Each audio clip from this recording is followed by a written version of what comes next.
This episode brought to you by Gorebox, the only monthly subscription box that gives horror fans what they want, actual gore.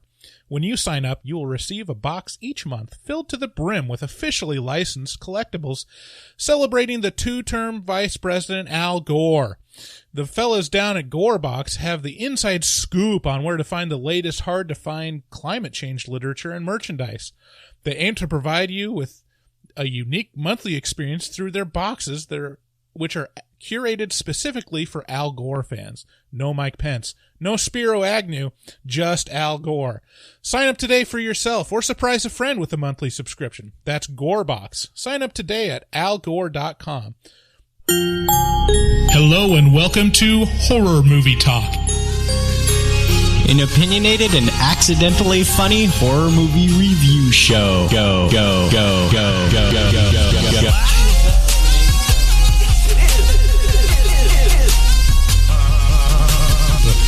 The stroll through the scraggly woods. He had no face! Horror! Sabrina, don't just stare at it, eat it. New theatrical releases always get priority. But we also review older horror movies, both good and horrible.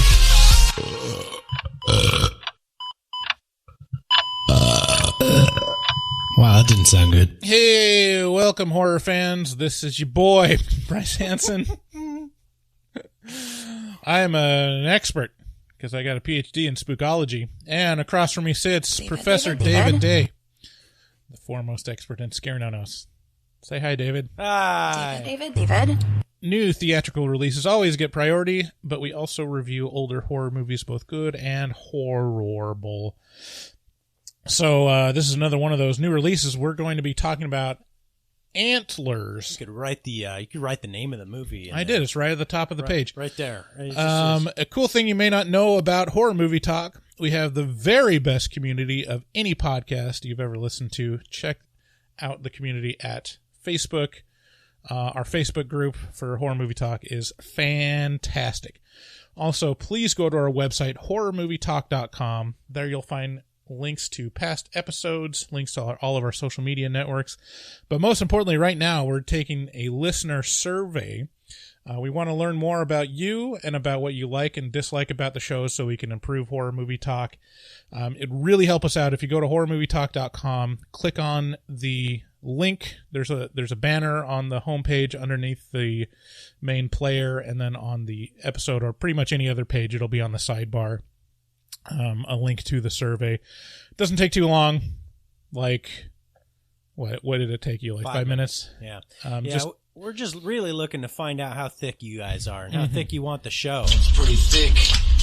Usually the answer is pretty thick. The last time we took a listener survey was at the end of 2018. Yeah, about so 3 we're years about, ago. What would that be? Like 5 months into the podcast?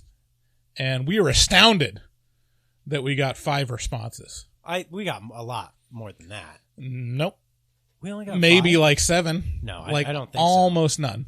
No, I remember. How many do you think it was? I think it was something like 15 to 20, if I recall. Well, we'd have to go back and look for you to be right or for me to be right. Right. We could do that if you want to. I would love to do that. Okay. I'd love to take bets on it. We should do that. Okay, let's take a bet. Okay. Is it more than 10 or less than 10? Oh, more. I say less than 10. Okay. Okay. How much you want to bet?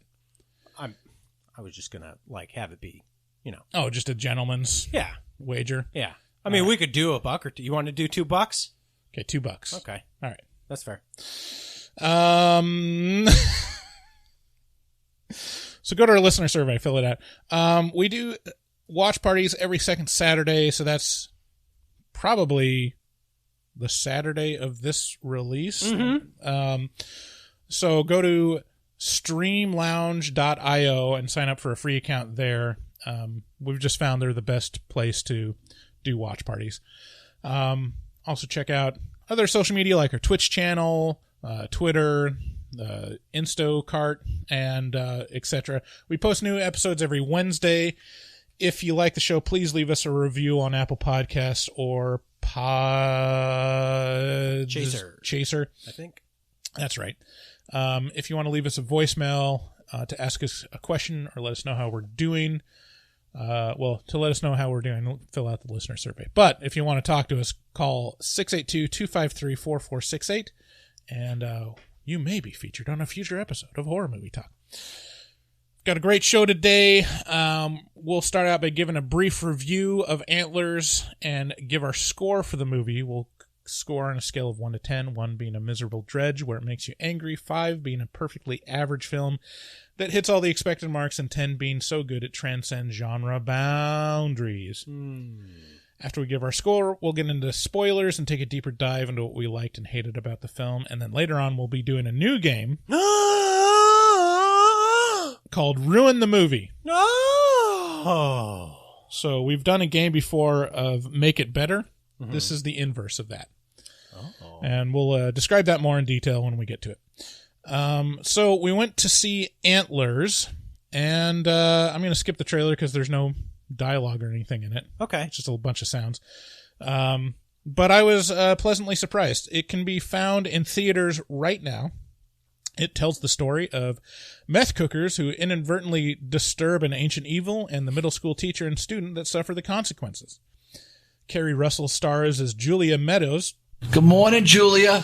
Who has returned home to begin her first year as a middle school teacher while dealing with trauma and guilt surrounding her childhood. She notices a student displaying signs of trauma. Jeremy Thomas plays Lucas Weaver, the young boy that resembles a Tim Burton sketch. He is hiding the secret of his sick father and brother and his addict who he is taking care of. Their sickness makes his father a rage-filled, ravenous monster, and this is problematic for young Lucas. In the marketing of Antlers, it heavily pushes Guillermo del Toro's name, but he only produced, and it's actually directed by Scott Cooper, who has mainly directed dramas before, such as Crazy Heart and Black Mass. It shows here, because the drama and the internal world of the characters is front and center throughout most of the movie, it turns what could be just a special effects demonstration monster movie into an actual story with stakes. I was looking forward to this movie. I wouldn't say I had high expectations, but it definitely piqued my interest. The trailers show very little, which is a good sign for me, but really sell the movie based on the performance of Jeremy Thomas, which is great throughout, in my opinion. Out of all the new releases this year that I was looking forward to, with that caveat, this is the only one that actually delivered. This is a compelling and emotionally complex film, but it also has some of the year's best gore and jump scares, and I highly recommend it. I think this is one that people should see. What say you? Yeah, I mean, it was, I'll say this, it held my attention well. I don't think I'm as jazzed on it as you are. I had no expectations for this, although it is one of those movies that I had heard a lot of rumblings about. It seemed like hard horror fans were just like, oh, baby. And they've had a long time to ruminate on this. This one got pushed back a lot, I think, if I recall. But it was kind of slow in parts, and I feel like I guess my main beef with this is there's a better version of this for me out there, and it's called The Ritual, and it's available on Netflix. But it does have all the elements of things that I like. It's based on myth. I love myth come to life. It's got plenty of trauma and drama. It's got good acting. I guess I was a little distracted too but here's a dumb thing. You know how I harp on you for things that I perceive as being dumb? I can't wait. Well, you're probably gonna tell me what you think about this take. It's set in Oregon. I know what you're going to say. And this is not Oregon at all. This is some movie director's version of Oregon, which is British Columbia. They take the idea of the Pacific Northwest and they go, well, Oregon is the most Pacific Northwest place I can think of in the United States. And the reality of it is when people think of the Pacific Northwest, what they're really thinking of is the Pacific and North. Like, the more north you go, the more Pacific Northwest it looks. Oh, I don't know. I can think of like coastal towns or rural Oregon towns that look like this. No. What's the part that's No, you cannot. That's not Oregon?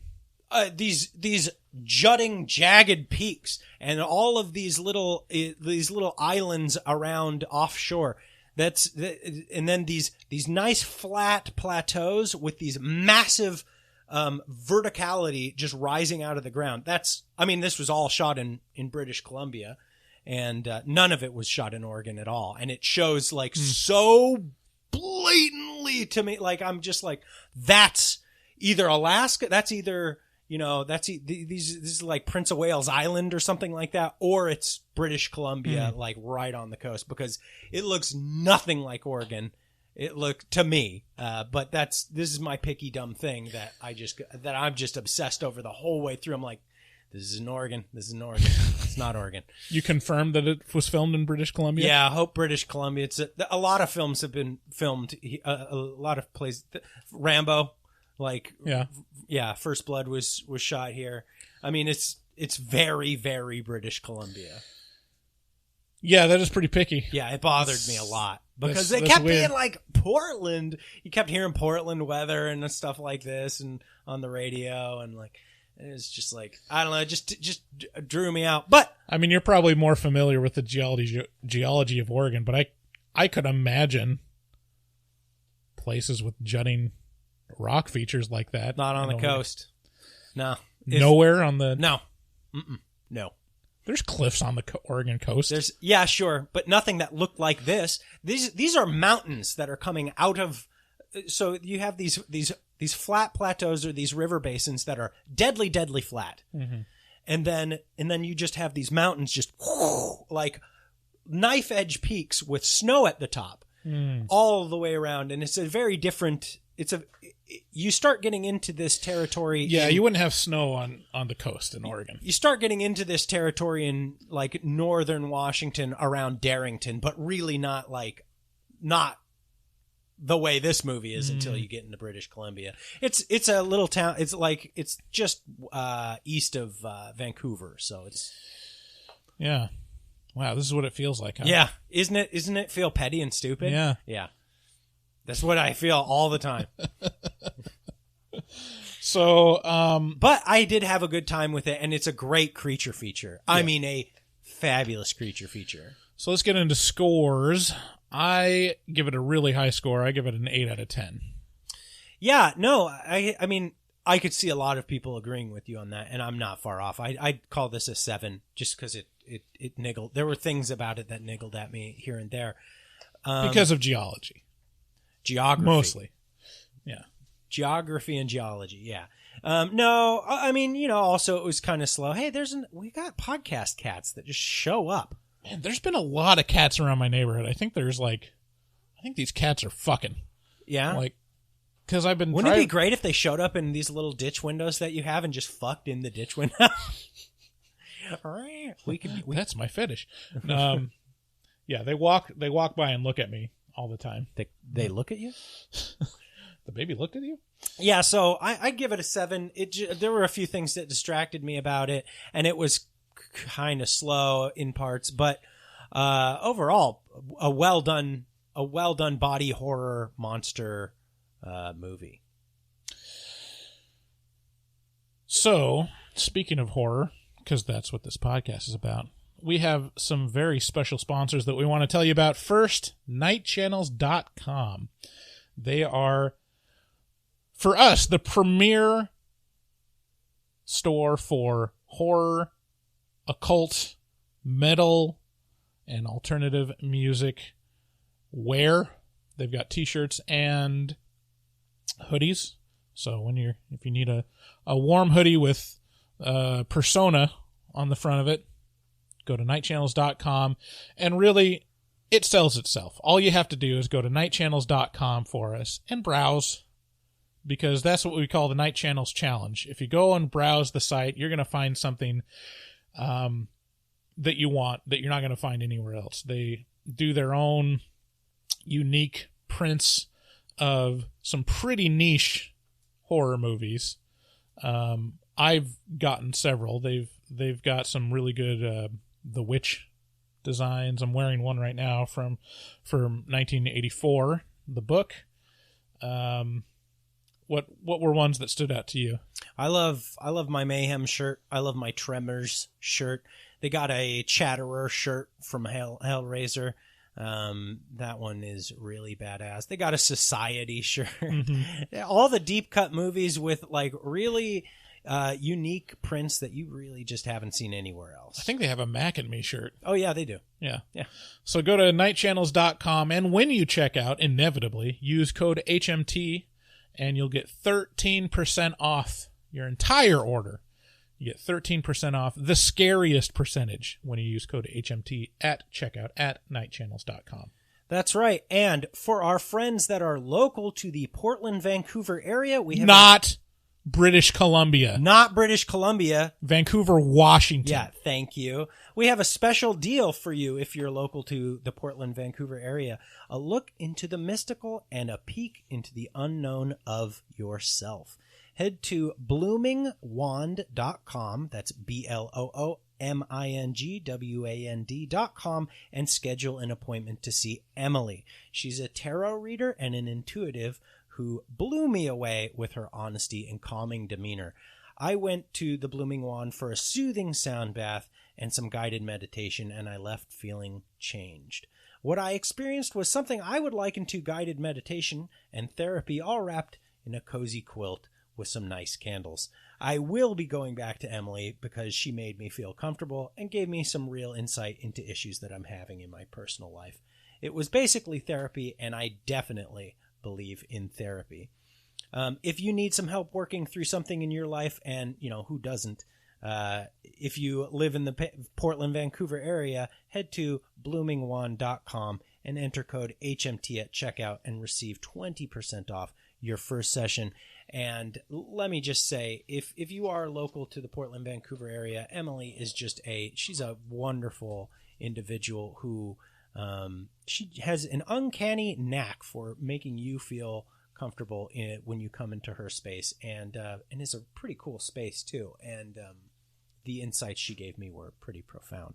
So check her out over there at bloomingwand.com and use that code HMT to get 20% off your first scheduled appointment. If these ads are getting a little long for you, I would encourage you to go over to patreon.com and sign up for the tier where you get early access to our episodes, and we also cut out the ad portion. So the entire mid-roll is cut out and jump right to spoilers. So if you value your time and not wanting to press fast forward a couple times, prove it by paying $6.66. Right. Per month. Like, that's nothing. Nothing. You buy coffee for more than that. That's like less than $2 a week. Yeah. Also, if we're talking about apparel, we have logo tees. If you go to horrormovietalk.com/shop, you can shop there and also check out our stickers. We mention every episode our lovely and talented resident artist, Dustin Goebel. He's a professional artist who fucks hard. Please go visit his Instagram page at dgoebel00. That's at DGOEBEL00 on Instagram, and subscribe to him. If you want to leave us a voicemail, call 682-253-4468. Thanks again. Let's get into spoilers.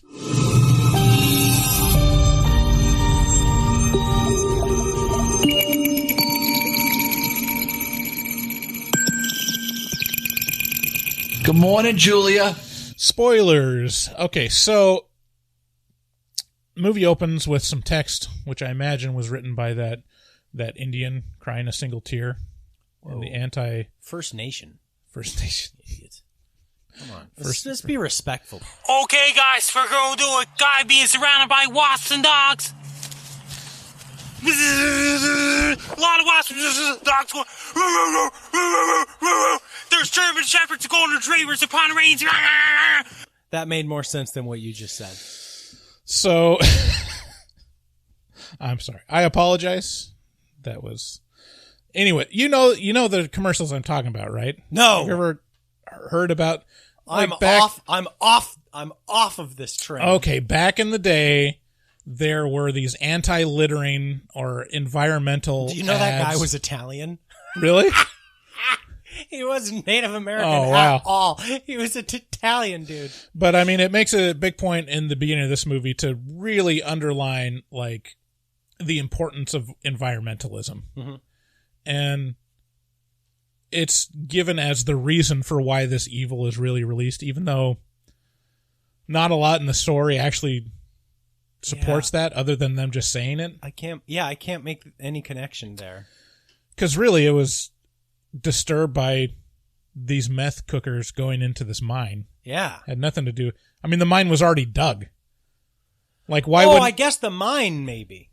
But yeah, why didn't the miners get attacked by it? Well, maybe they did. And maybe that's why all those little offerings were, the little I guess prayer purses were all over the place. So it starts out with this father leaving his son in this truck and going down into mine and cooking meth, but he hears growls and skittering about, and then they're attacked by something. We don't see anything, but like little tiny embers of fire, like little things floating around look kind of like air. fireflies. And eventually the kid gets curious and disappears into the mine as well. So we're kind of given the impression that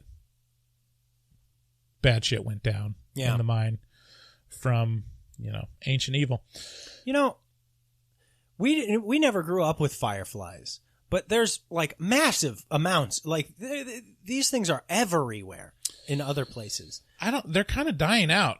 Oh, really? I've heard that they're, well, I mean, the so fireflies use their glowing asses to get laid, right? That's hot. Right. So I mean, the fireflies, they use their phosphorescence to be like, open up your heart to me in your arms. Let's go full throttle. Let's go full throttle. But since electric lights and like street lights and stuff kind of fuck with drown out fireflies from seeing each other's asses, There's another different cat. What's happening? Thanks for the update. The Studio HMT. This is very compelling to listeners. Well, hey, you did it plenty. So I lost my track of thought. Anyways, yeah, fireflies are kind of a dying breed. But I lived in Dallas for a while and there were fireflies. And it's like a magical, weird. It's so like, cool. Did I just walk into an elven land? Right. Yeah, it's so cool. And I feel like it's not represented in media very much at all. The few times I've been out east, it's been like, oh my God, this is so magical and cool. And everybody's like, fucking fireflies. And you catch them and then you crush their asses on the pavement and it glows. What the fuck? That's why they're going extinct? Well, that and lights. Let's blame the lights. Okay. Anywho. So yeah, this is, the setting is a small Oregon town. The thing, I thought this is what you were going to call out. This is the thing that pulled it out for me, is that it's a small Oregon mining town. Yeah. Yeah. Uh-huh. They're talking about mining coal. Right. Yeah. All those coal mines in Oregon. Yeah. I had to check it. Mm-hmm. I had to Google it. I'm sure there are. There are like two. Some, I think more historically, there have been coal mines in Oregon. Down in Coos Bay, there is some coal deposit that's probably been all mined out now.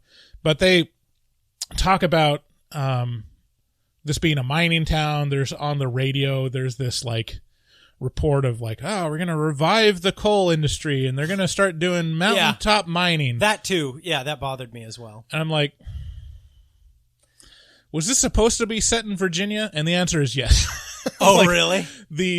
This movie was based off of a short story, and in the short story, it was set in like Virginia or somewhere where there would normally be coal mines. Yeah, yeah. Mm-hmm. So that pulled me out because there's no coal mines. No. At all. No, the West Coast, precious metal mines is one thing. Yeah, like gold and silver, sure. But if you're going to, like, exploit the land for gain, like, it's a lot easier to cut down and regrow trees that are, like, plentiful. Yeah. A lot easier than moving the earth. It was a weird choice, and it's especially a weird choice that they just didn't change it. It's like, right. Okay, well, it was supposed to be set in Virginia. Well, they don't mine coal. Or even if they just said it was a silver mine or something. Sure. Yes. Yeah. Yep. So, and then it goes to this new teacher, Julia. That's all super nitpicky. Good morning, Julia. Good morning, Julia. And, she has recently returned to her hometown and is living in her childhood home with her brother, the sheriff. And she's teaching her first year at middle school. And in her class, she notices this little boy, Lucas, kind of a stereotypical scrawny kid that gets bullied. Mm-hmm. But what she really recognizes is that he obviously is abused. And she has a past, and we're given flashbacks from Julia. Good morning, Julia. That shows that she was abused or had some kind of trauma in her past from her father. They're pretty subtle with this.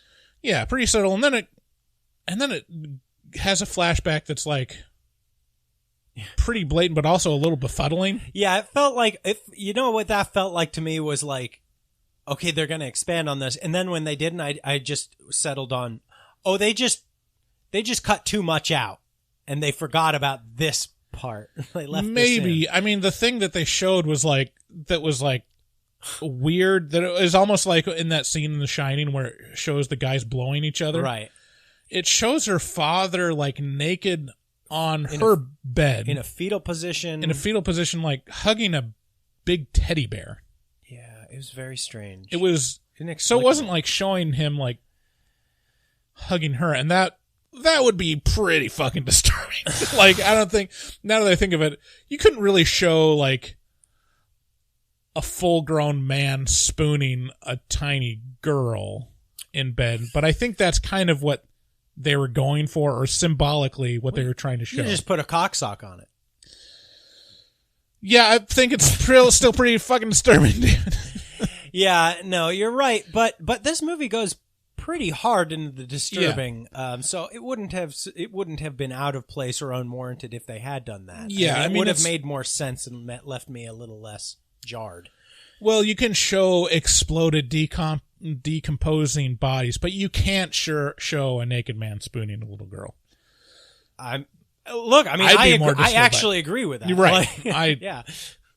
You say it in a joking manner. So, yeah, I mean, they go pretty hard with the trauma. Like, that's a lot of the emphasis of the film is showing trauma, its long-lasting effects, the what's it called? The bargaining, around that, the guilt associated with that. And that is very present in Julia's character, but also Lucas's story is around that too. So that she sees kind of game sees game.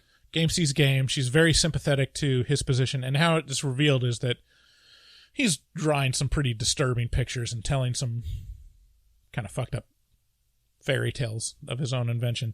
So that's what she's teaching, and she's teaching about storytelling to this middle school and asking about, like, name a fairy tale or name a myth or a legend. And this is one of the things that drew me out was, and this will be the nitpicky thing, like British Columbia versus Oregon, on the board, or more that I got a kick out of. Did you notice the writing on the board? Because they're talking about storytelling and probably creative writing and stuff. On the chalkboard, she's got the words myth, fairy tale, legend, story. Native Americans. It said Native Americans. It said Native Americans. That was the only thing not related to stories. It's like they were storyboarding this movie on the chalkboard. There's a couple instances where it feels like there's an agenda that's kind of inserted into here. Some of it makes sense, like the Native American element. Yeah, makes sense because spoiler: the story is about a Wendigo, right? Like that's a Native American legend, and then also environmentalism, right? Like because they're saying like the Wendigo's mad at the environment. That feels super shoehorned. The environmentalism part. Yeah, I watched some interviews with Scott Cooper, and he kind of made it a point of saying that he was focusing on kind of these existential dread things that are happening in the world around like climate change. That it's horrifying to him that his kids are going to inherit this world of climate change and how they're going to feel the ill effects of that.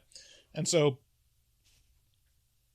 the movie's kind of about that, but mostly about a Wendigo. Yeah.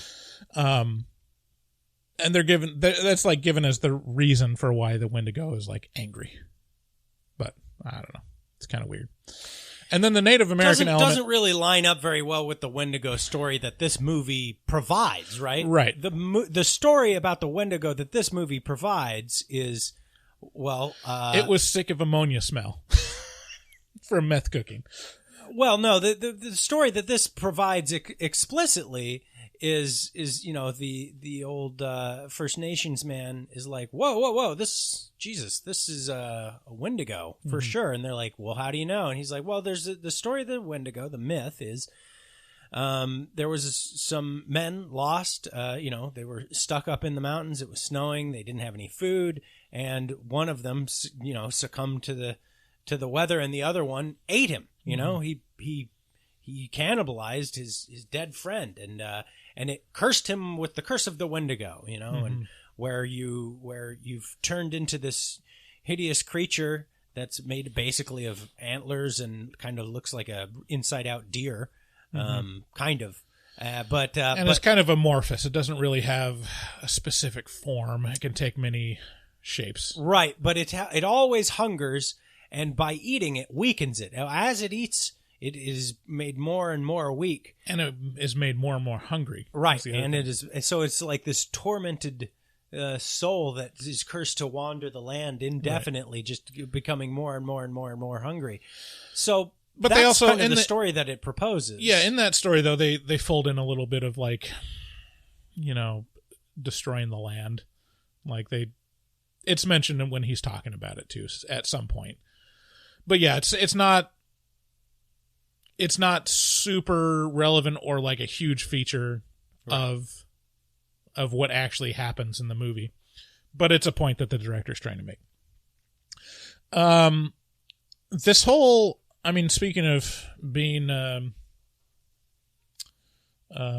insensitive and racist towards First Nations. Oh no! This is the type of story that is probably tiresome and annoying to Native Americans. Now you're where it's thinking like, for them? Okay, look, it's the old Native American man explaining about the legends and like it's such like a, oh hey, we can borrow this very, very interesting Native American lore that we don't really understand, and we can just use it for our story.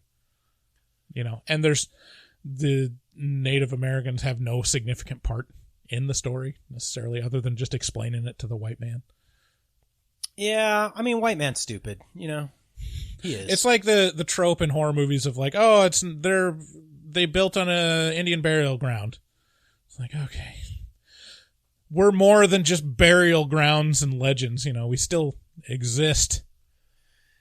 Yeah, I don't know, but do you really want to be the main focus of? We're gonna fuck it up somehow, right? And if you're the main focus, it's gonna be way worse. If Scott, what is his name, Scott Cooper?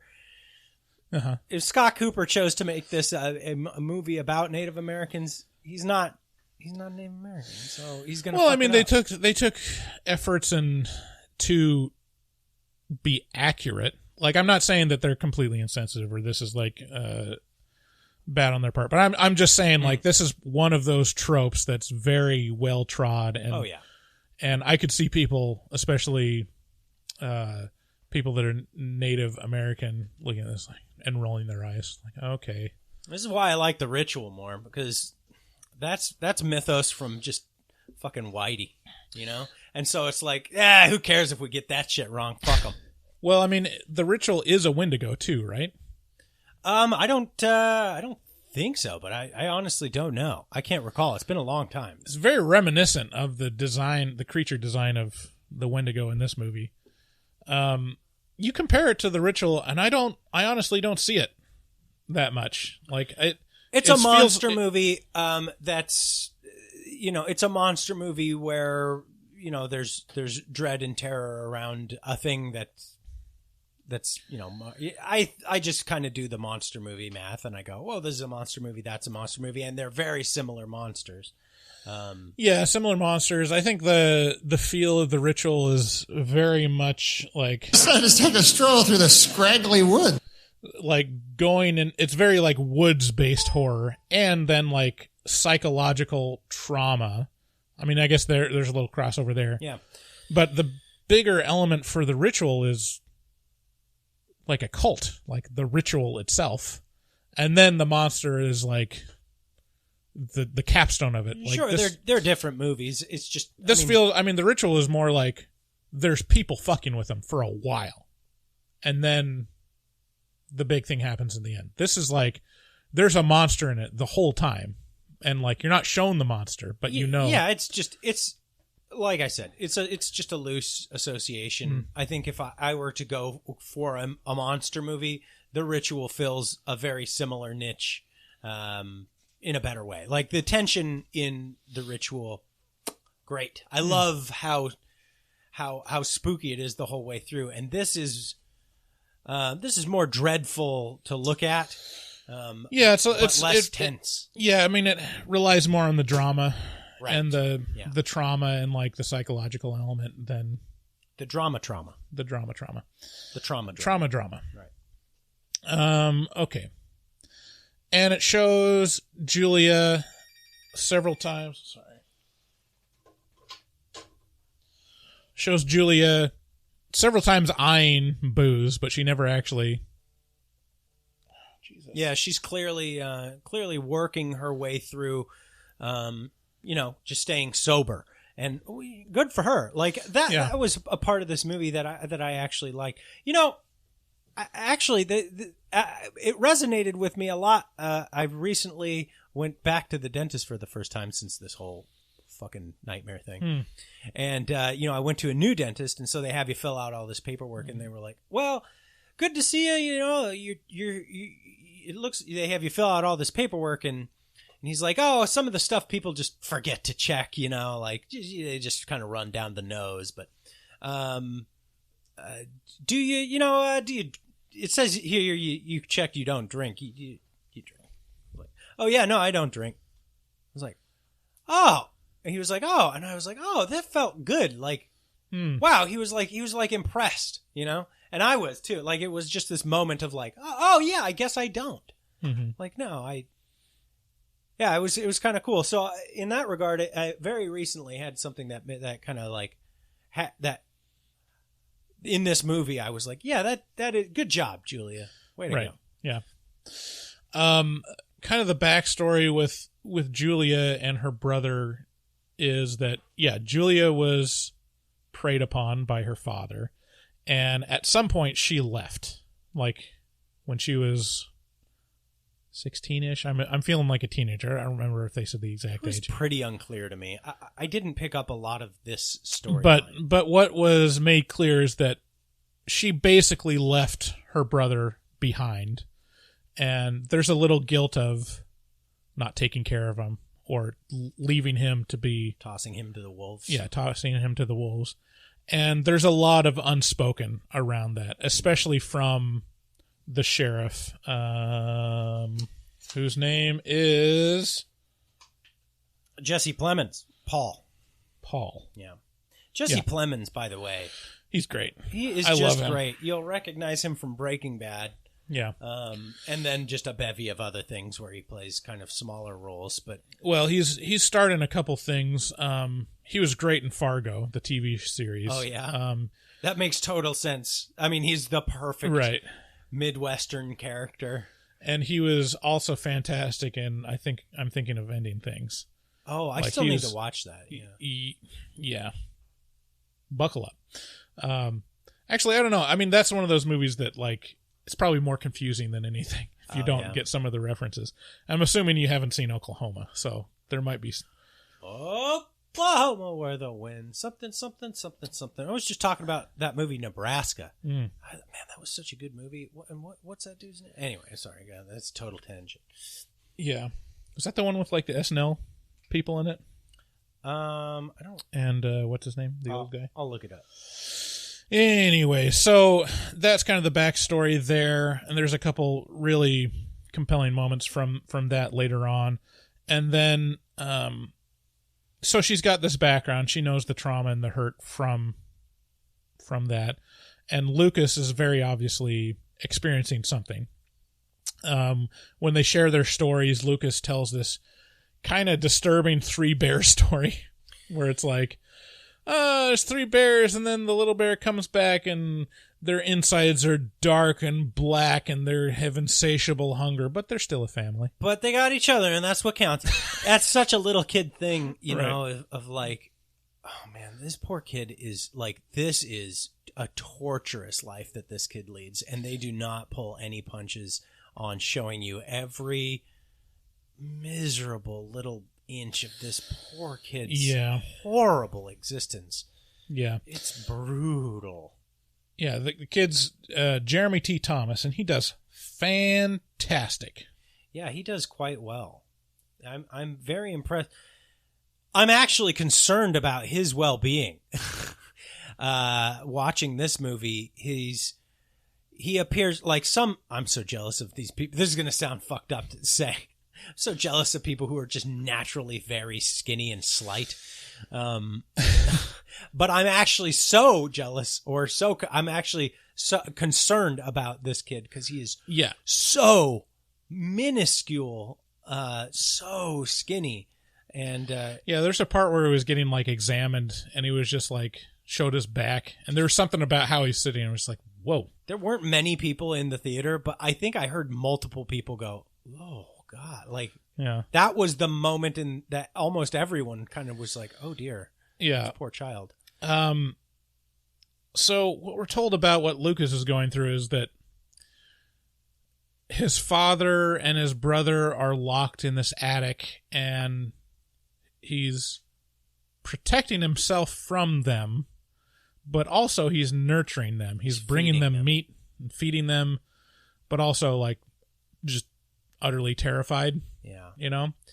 And this is the thing that I got out of like that whole storyline. The main Lucas storyline is that it felt like a parable for being raised by drug addicts. Oh, yes. To where you are in this horrible, this dangerous situation where your parents can become monsters from hunger, and they're willing to sacrifice everything for their own needs and completely ignore you. Yeah. And the child is in a place where they're forced to also be a parent to their parents and to their siblings, to where they have to, you can imagine like a kid seeing their father overdose and like realize, oh, okay, I better sit him up this way so he doesn't choke on his vomit.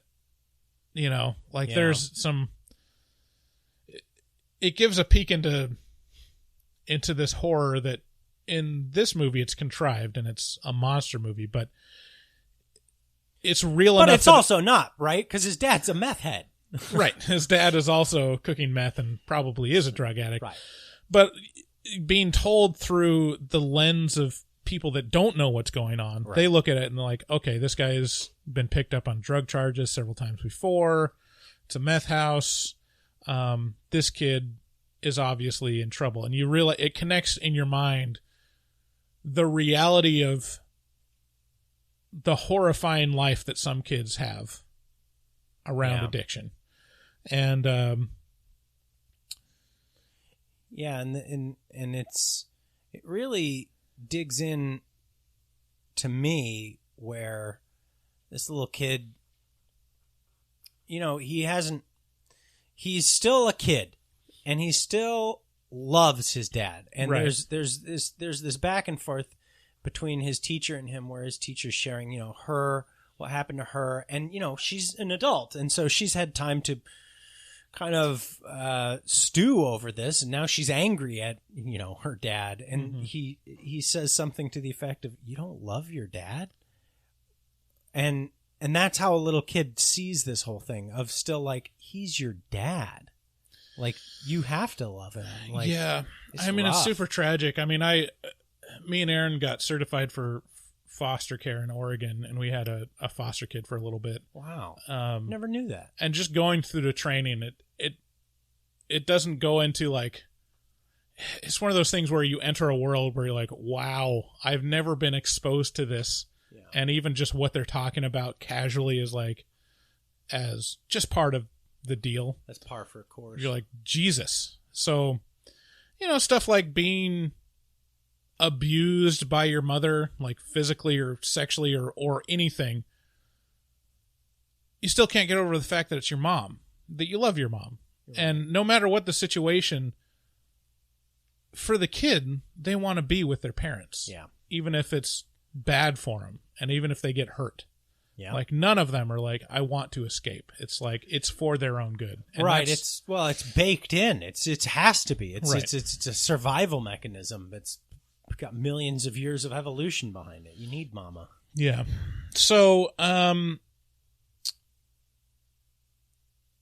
so Julia, takes Lucas out to ice cream and talks with him for a while, trying to figure out what's going on. And Lucas is very cagey and guarded about his father and tells her not to follow him. He's like walking around and trying to trap animals and find constantly food for. Trying to bring home some protein. Mm-hmm. Just roadkill if possible. Julie goes to her principal and is like, this kid is definitely being abused. Like, something has to be done. The principal's like, I'll get around to it. Yeah. Eventually the principal does get around to it and makes the visit and then gets eaten. It becomes the first person victim of that we see. Yeah, that we see. There's a dead body found in the woods. Right. Well, half of a dead body found in the woods, and the other half is found in the mine. And man, they do not pull any punches when it comes to the autopsy on that body. Like, I've never seen a shot that just dwelt on showing every intestine and like gore of the body on the slab, like panned up over it, which also tells you how good those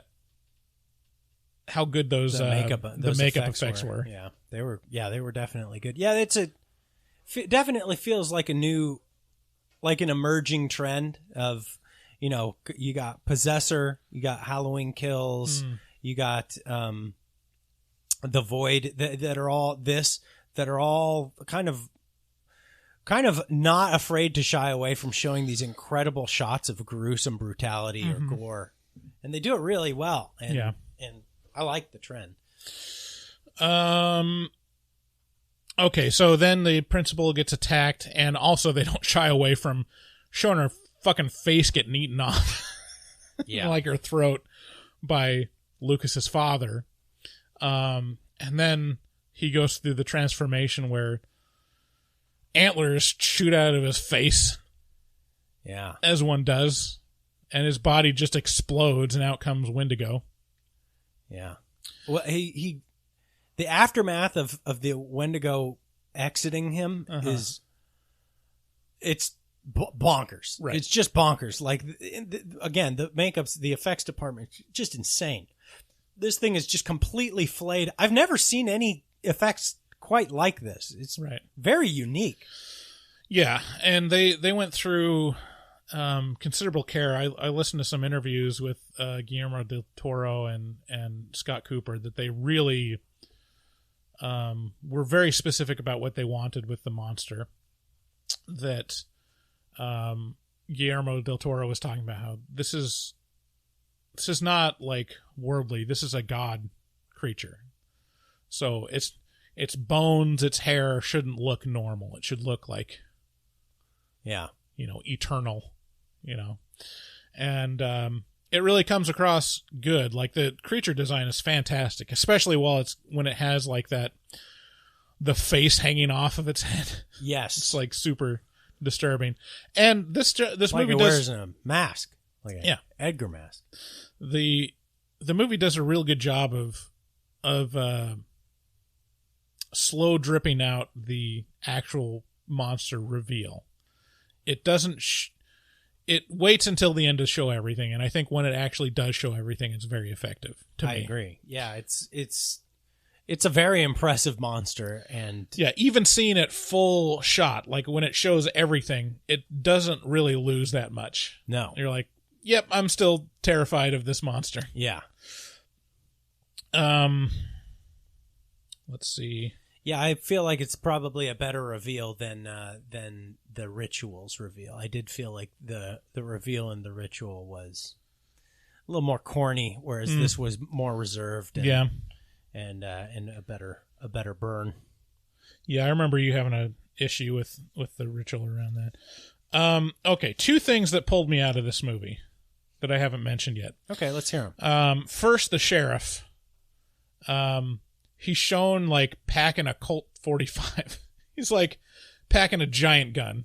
And I don't feel like that's a thing with police anymore. I feel like it's pretty standard that they're going to have a 9mm Beretta or something. It's weird that it pulled me out. That it was like, that doesn't look like a normal gun for a cop to carry. Yeah, but it was strangely like it's strangely kind of like the whole movie had this weird Twin Peaks vibe to it. It's like, this is a current day town in quote unquote Oregon, but everything is just, like, we're behind the times by 20 years. I mean, it would be even more believable if it was like a revolver. If you had like a 6-shooter. Yeah, instead of like so. a Desert Eagle on his hip. Right. But anyways, it was a big gun for a sheriff to be carrying out. And then the other thing was in the middle school, it shows him showing a Shakespeare play on a projector. I don't think there's been any film projectors in public school since the late 70s. I watched. At the latest? I think I watched. No. You watch things on a projector, like a reel-to-reel? No, I guess not. Yeah, because it was like a film projector. It wasn't like a project something onto the whiteboard. Like showing the teacher write something down.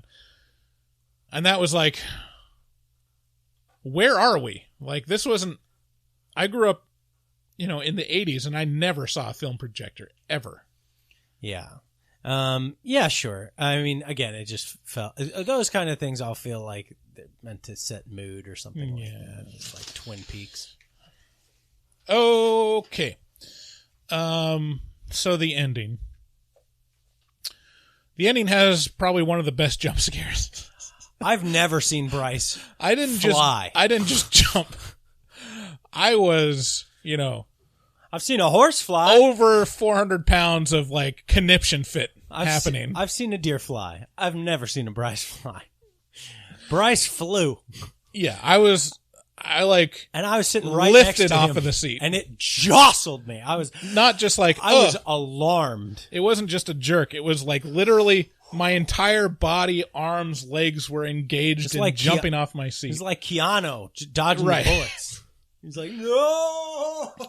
And that scene was when the deputy or whoever was checking the shed and sees like the little boy hiding underneath the towel or whatever, and you're expecting to happen is he's going to pan over and see like the monster in the corner.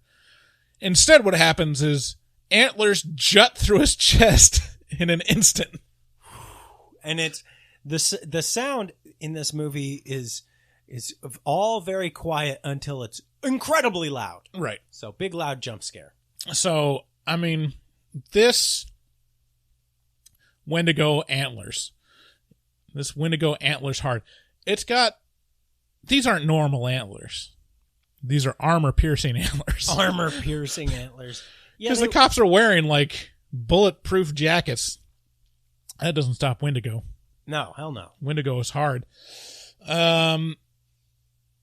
So it's explained, like, what's going on from the former sheriff who is Native American, and he explains the lore around the Wendigo. I wanted to call out other horror movies that have a Wendigo.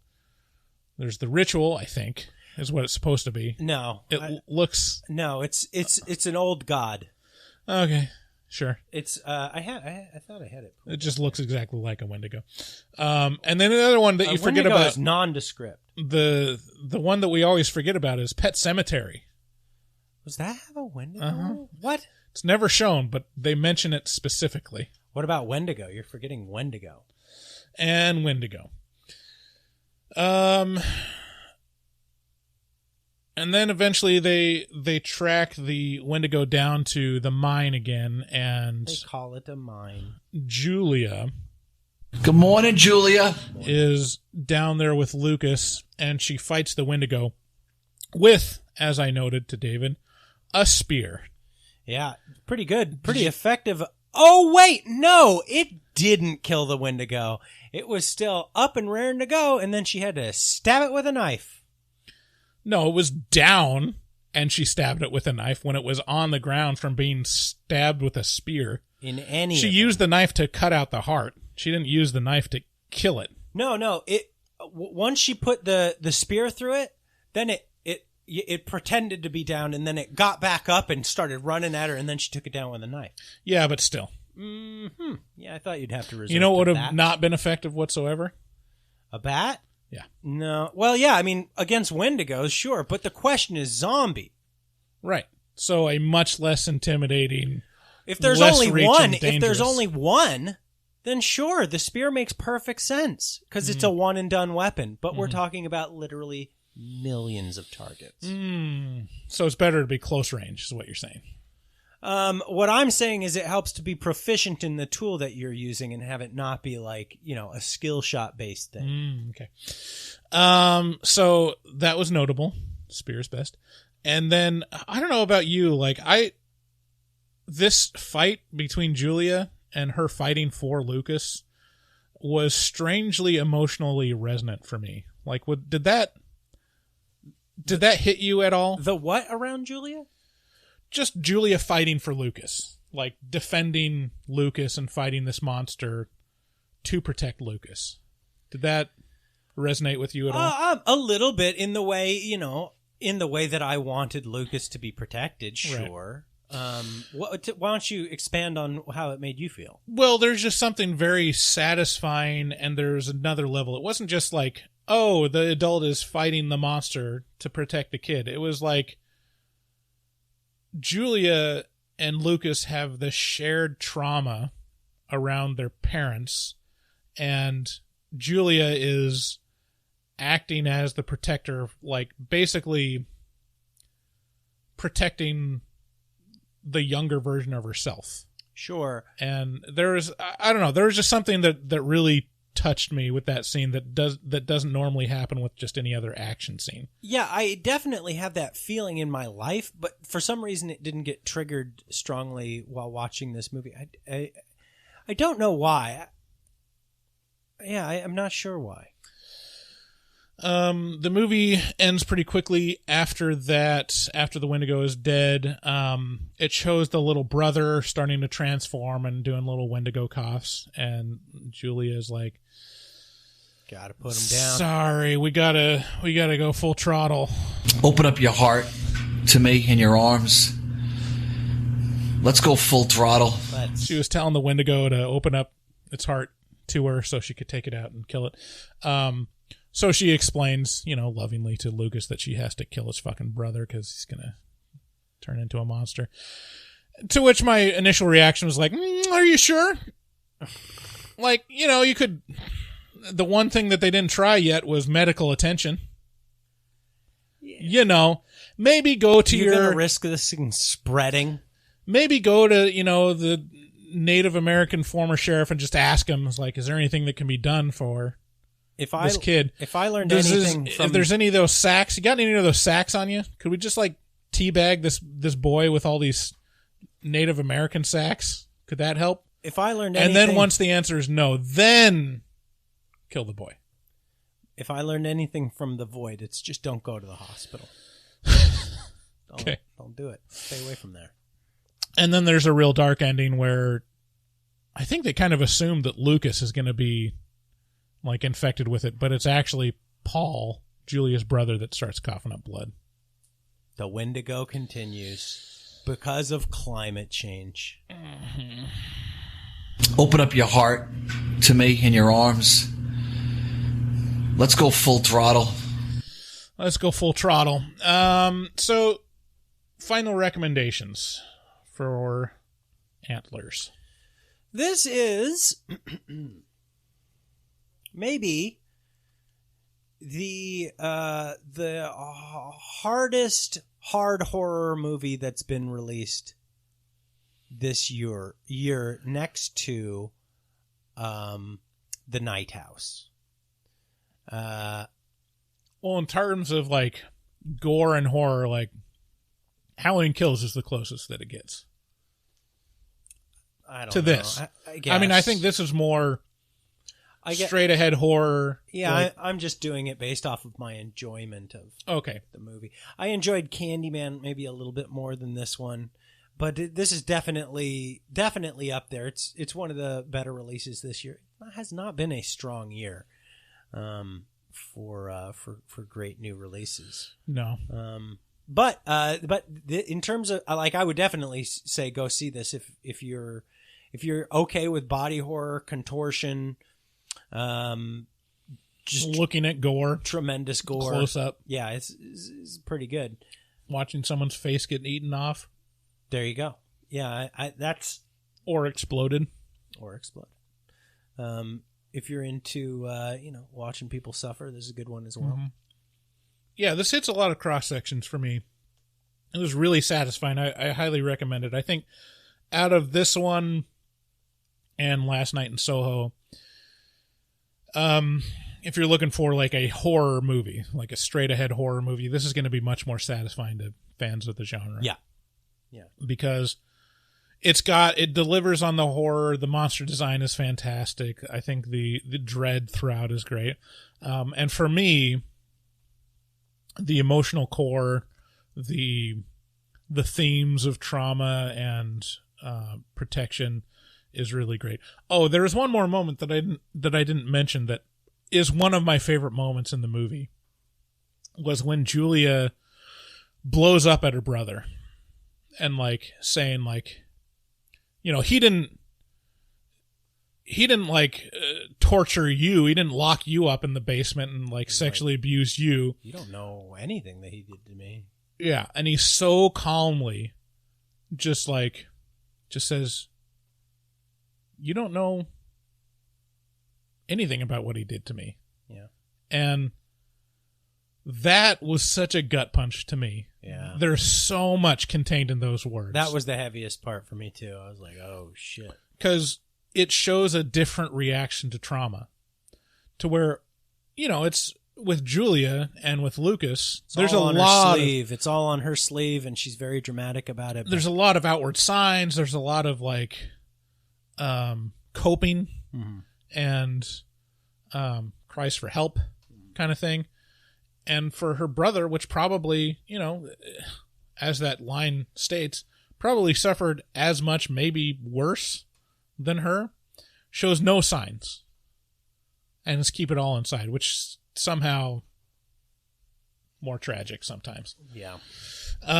Okay, so that's Antlers. Go see it. It's great. Yeah, maybe if you're a First Nations person, this will trigger you. Moving on to our game, new game called Ruin This Movie, or Ruin the Movie. See you later, buddy. So this game is the inverse of Make It Better. So in this bit, we take a good movie and act as a studio executive interfering with notes to make it more marketable. Wow. Bless you. But end up making the movie worse. Okay. So we got to put our movie exec sunglasses on. Okay. We just pulled up in our Porsche. We're watching the dailies of Antlers. What's the dailies? What they shot that day. Oh. And we're going to give them notes for making this, the next big hit. Okay. Right. So... Okay, I got one right off the bat. This little kid, he's homely, he's small, he's not a big star. I say we replace him with Corey Feldman. All right? I want Corey Feldman in this bitch. Sir, Corey Feldman is 40 years old. I want him. All right. Not Corey Feldman. Someone younger. Someone that's really resonates with the youth. Jonathan Taylor Thomas. Thank you. Kids love JTT. JTT's up in here. Or Corey, you know what? Corey Feldman is the bully. He's the bully kid. Mm-hmm. Okay. Next. A 40-year-old Corey Feldman. Let's get rid of Carrie Russell. She doesn't work. No. No one cares about Carrie Russell. You know who's hot right now? Who? Jennifer Lawrence. Oh, yeah. She's relatable. Winter's Bone. She looks good in a dress. Mm-hmm. By the way, let's get her in her dress. Let's what? Let's get her in a dress. Right. We need her in a flowy... She needs to be more feminine. Yeah, sure. It's Oregon, quote unquote. But it needs to be flowy. It needs to feel like, summer. There's a lot of stuff about trauma and abuse. That's a real downer. I think that's really going to bum people out. It's going to really, make this not appealing to general audiences.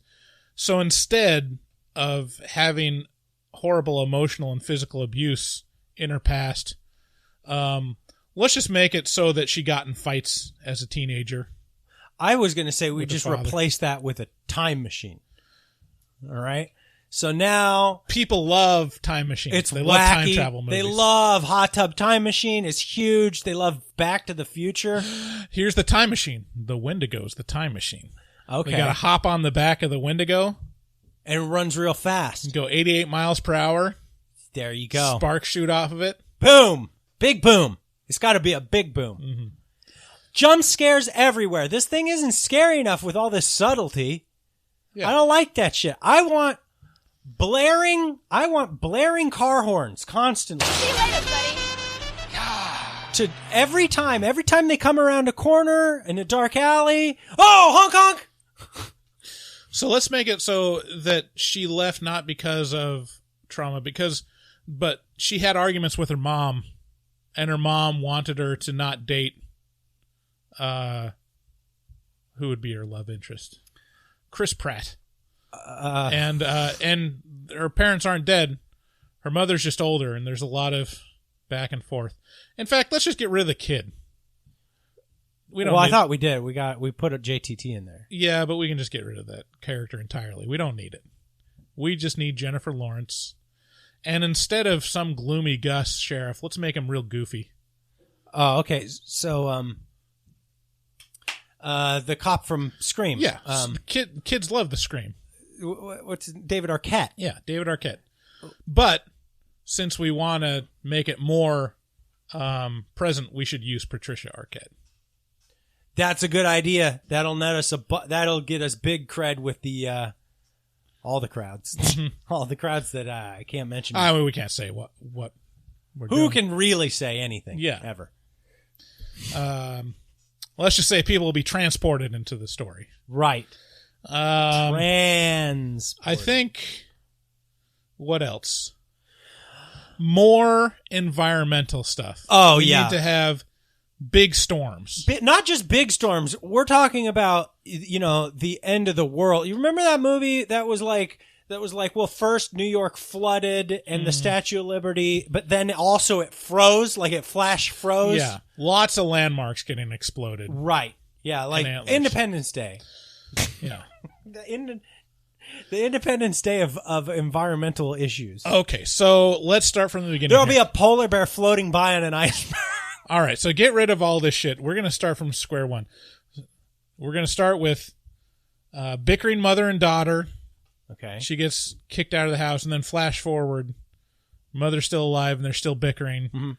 Mm-hmm. She says, I've got to resolve this relationship with my mom.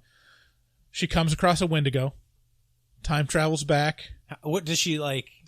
Is she like making deals, like making deals with the Wendigo? Is the Wendigo talking to her? She just hops on the back. It's kind of a magical story, like she meets a unicorn in the I woods. feel like we need an interesting side story for those who might not be. Can we have a female Wendigo with lipstick as a love interest for the male Wendigo? Yes. Yeah, like lipstick. Yeah, I'm thinking like Gremlins 2, that bitch. You're speaking my language.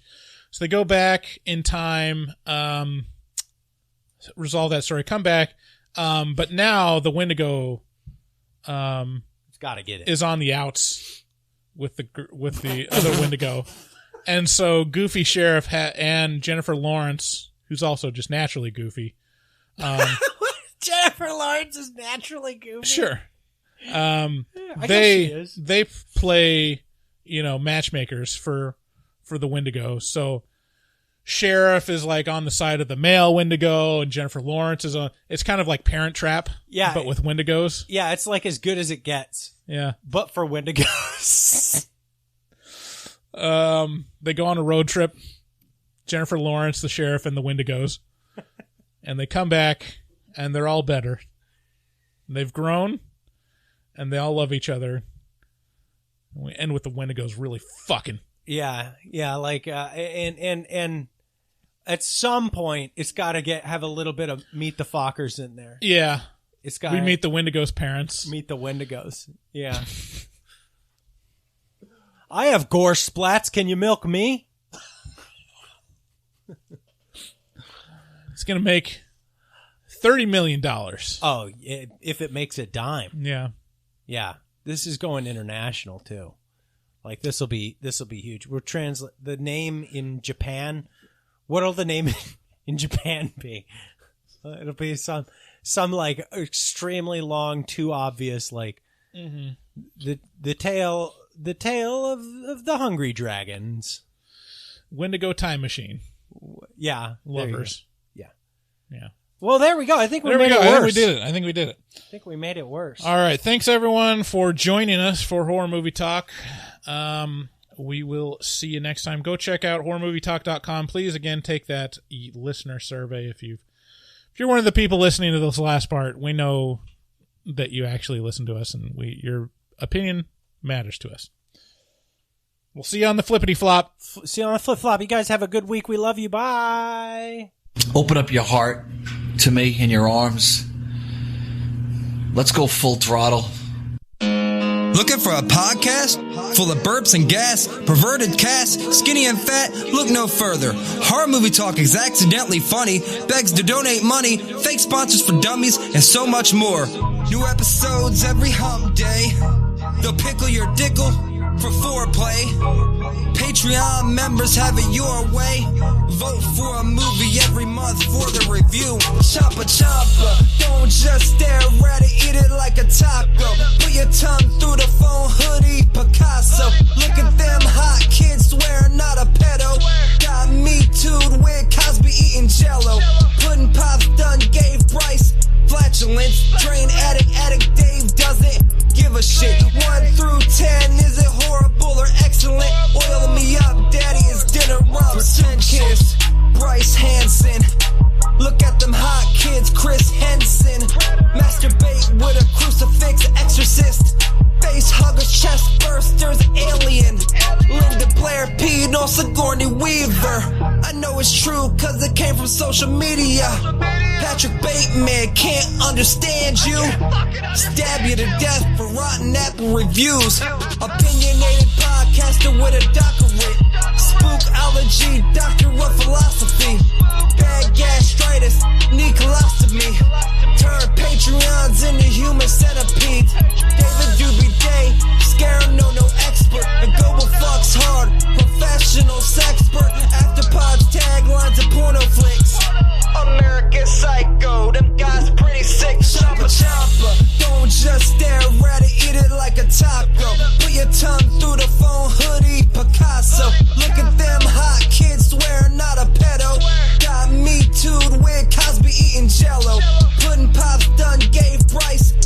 flatulence. Train addict Dave doesn't give a shit. 1 through 10, is it horrible or excellent? Oil me up, daddy, is dinner rubs. Nothing good happens in the woods. Always get more than you bargain for. Got a pickle to dickle, machines tickle bitties. Killer on the phone, ain't no Sharon Stone. Vancouver, Portland, Oregon, and organs. Corona, COVID, curse, Lorona. Green River Killer, because reasons. Hallway of poop monster kids screaming. Ain't your ordinary dingleberry itinerary. 30-day shutter and jump scares, ain't fucking scary. Time for the spoilers with jokes and tropes. Use their white socks to catch their loads. Just show them one titty, pretty. Paganism you should worship, they Teflon dicks. Pacific Northwest, let them see one breast. Shifty ass, stay spooky, poor man's digress. Bugsy, HMT, horror movie talk. Hold on, they don't like Halloween. Fuck them. Good morning, Julia.